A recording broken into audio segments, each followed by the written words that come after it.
이가 한 개 정도 빠지면 사실 생활하는데 크게 불편함이 없습니다. 네. 이미 이를 뺐으니까 아픈 이는 아닐 거고 또 밥 먹는데 크게 지장은 없고 만약에 앞니가 아니라고 한다면 심미적인 것도 뭐 크게 지장이 없으니까 더 방치하게 되는 경우 있죠. 저 같은 경우도 지금 머리를 잘랐는데 네네네. 이 머리 하나 자르는 것도 마음을 먹고 잘라야 됩니다. 그러세요? 시간이 없고 네. 바쁘니까 아. 이제 머리를 자르러 간다고 하면 날짜를 또 빼야 되고. 근데 치과 치료도 이제 물론 건강에 관심이 있으신 분들은 또 시간이 어느 정도 여유가 있으신 분들은 병원에 이제 자주 가셔서 검진을 받으시겠지만 바쁜 와중에 이제 우리가 임플란트 치료를 받겠다 하면 또 마음도 먹어야 되고 이게 치료가 일회성으로 끝나지 않을 거고 또 통증이 있을 거라고 예상하면 더 미루게 됩니다. 당장에 불편한 게 아니니까요. 네. 근데 이렇게 치아가 상실된 후에 이 치료를 미루게 되면 이제 치아는 이동하게 되는데요.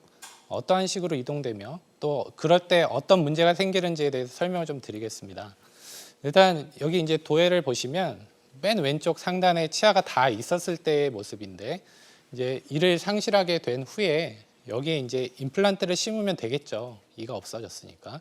근데 이 시기에 치료를 받지 않고 조금 더 시간이 지나게 되면 이제 치아가 이렇게 이동하게 되는데 이러한 이동이 이제 복잡하지만 어떻게 이해하시면 되냐면 치아는 공간을 메우는 방향으로 이동한다라고 이해하시면 됩니다.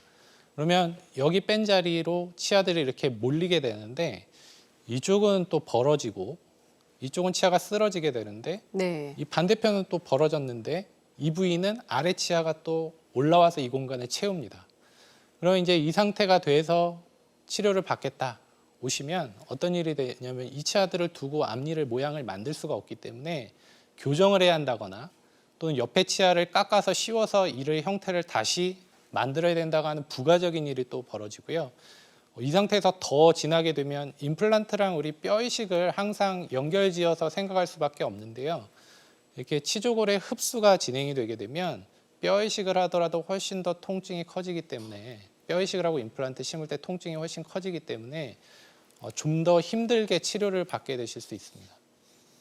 근데 이제 이 상태에서 치아가 이거는 몇 개 안 빠진 경우고요. 네. 이러한 잇몸뼈의 흡수가 더 많이 진행되는 경우가 있는데 어떤 경우냐면 치아의 역할 중에 하나가 잇몸뼈의 볼륨을 유지해주는 기능이 있습니다.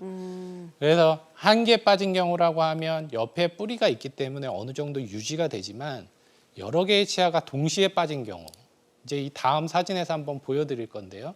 네. 이가 여러 개가 빠진 경우라고 한다면 조금 더 이제 문제가 커지게 되는 거죠. 좌측이 이제 정상적인 치아를 다 가지신 분의 입안 사진, 그리고 위에는 옆에 측모 엑스레이입니다.